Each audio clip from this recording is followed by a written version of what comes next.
Hey, thanks for subscribing, and if you haven't, please do. Oh, we're at 40,000 subscribers, by the way. Thank you. Thank you so much. I've been asked to comment on the interview that went wrong and then went viral. And this is Miguna and a young man who tried to ask him about water and Nairobi. Let me just state a few of the things I believe about Miguna. He is not to be taken lightly or toyed with. And I say this because a friend of mine who does a lot of coaching for chief executives on media always says journalists are journalists. And that is where the problem is, because there's nothing general with Miguna. The other thing about Miguna is he's sharper than a lot of us give him credit for.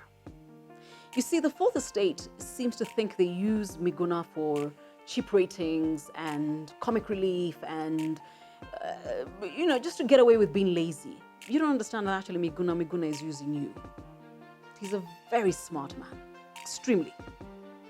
But also, there's nothing superficial about the way he processes information. The gentleman who was interviewing him, I'm so sorry, I don't remember his name. But, all of you called him stupid or arrogant. You need to apologize, because he's none of those. What he did is use a term that literally just fired something in Miguna's brain.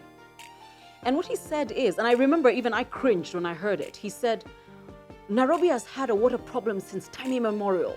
And that just sparked Miguna. Because the truth is, Nairobi has not had a water problem since time immemorial. For you to say that, you'd need to be 10 years old.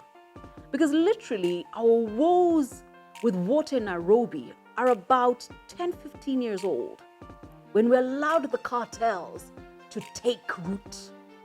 Let me say why I say we. There are places in Nairobi where if you live in a court, in an apartment block, in an estate, and you complain about the cost of water, and especially water that is brought by those trucks that say clean water, actually people get angry with you and they tell you, Kimya bwana. Because we have emboldened the cartel, us. Okay. Nairobi does not have a water problem. Otherwise, you need to tell me, hawa watu wanatuzianga maji, wanatoanga wapi? Wanatoanga wapi? But those are the people who have now burst pipes, bypassed your house in their connection, so they can sell you water. And they are being kept in business by us.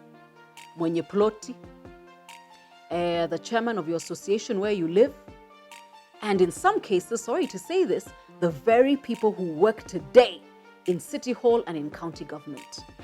So yes, Miguna had every reason and every right to get angry. Because when you say things like that, you make it look like Nairobi having a water shortage is a norm. It isn't.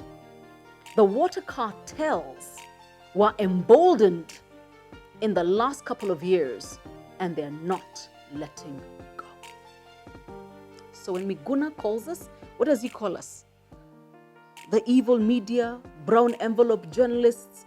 He has reason. Because we don't come to a conversation with him armed. And because he knows we're lazy, he grandstands. And I must applaud him, because he is good, very good. But the problem with riding a tiger, and he is a tiger, is when you try and get off the tiger's back. I dare you to try and mess with Miguna. I double dare you. But yeah, we deserve what we get when he talks down to us. Alitupima, and he found us wanting. Okay? Good.